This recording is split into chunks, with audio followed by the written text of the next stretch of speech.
Hey, and welcome. Today we're going to take a hard look at fear. We're always told it's the total opposite of love, but what if that's not really the whole story? We're about to dive into a perspective that might just change the way you see both of them.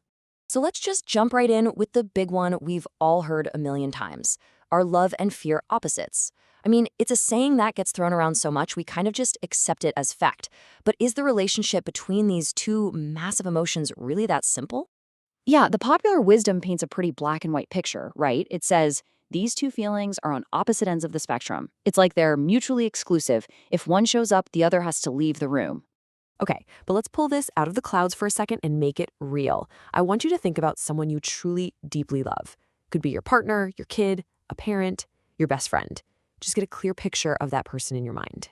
Now, holding that person in your thoughts, ask yourself this. Do you fear for their safety? Do you get that knot in your stomach at the thought of losing them? Of course you do. In fact, that fear doesn't come from a lack of love. It's born directly out of your love. And this right here is the crucial point. Fear isn't always love's opposite. A lot of the time, it's a direct consequence of it. The more you value someone, the more you dread the thought of them being gone. And that's the big idea we're going to unpack today. To really get this, we need to understand that not all fear is created equal. The source material we're looking at introduces a huge distinction between two totally different types of fear. One is called suffering fear, and the other is reverence fear. So first up, we have suffering fear. This is the one we all know instinctively. It's that gut-level dread that something bad is about to happen to you. Personal harm, pain, punishment. This is the fear that screams self-preservation, and it's what makes you want to run for the hills. But then there's this completely different flavor of fear, reverence fear. This has nothing to do with saving your own skin. It's the dread of damaging relationship that you value more than anything. It comes from a place of deep respect and awe. And instead of making you run away, this fear actually motivates you to act with incredible care to protect that bond. And this chart just lays out the difference perfectly. Suffering fear, that's all about self-preservation. It's driven by the threat of pain, and it makes you want to avoid stuff. But reverence fear, that's about preserving a relationship. It's driven by how much you value the other person, and it results in careful, deliberate action. You could say it's the difference between running from a hungry lion and carefully holding a newborn baby. So what does this actually look like in the real world? Well, this idea of reverence fear isn't just some psychological theory. It has some really deep moral implications. It actually shapes how a person chooses to act. Our source points to a few scriptural passages to really hammer this home. Take a look at this one from Deuteronomy. Check out the language here. It says, "To fear the Lord thy God and to love him."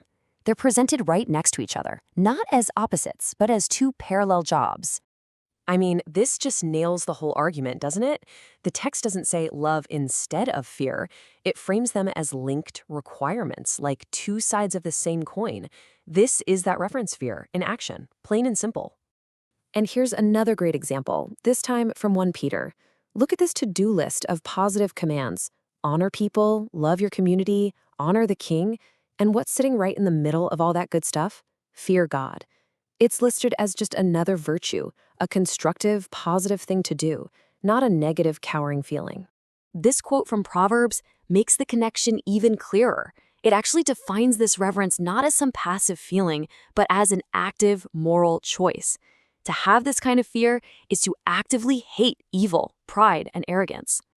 So the big takeaway here is that this kind of reverence isn't about being meek and mild. No, it's an active force.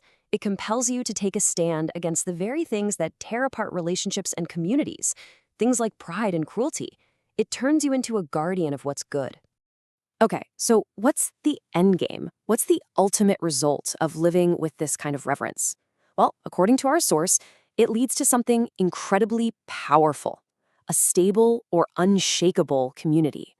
This passage from Hebrews makes a direct link between serving with fear and reverence and getting this immovable kingdom. It's a really powerful way to describe a truly stable and secure society. But let's ask the question, what is it that makes a kingdom or a community immovable? What is it about this specific kind of reverence that creates so much stability? Well, the logic kind of breaks down like this. First, showing reverence proves that you're mature. You get that you're not the center of the universe. Second, that maturity is what allows you to respect other people's boundaries.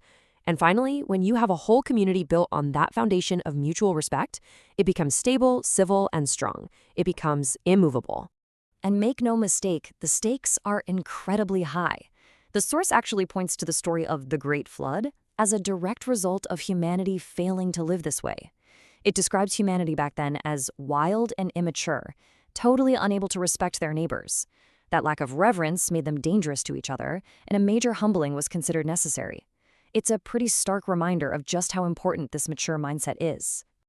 So, as we bring this all together, let's boil it all down to one final crystal clear distinction that you can walk away with. If you remember only one thing from our time today, make it this. Suffering fear is the dread of personal harm.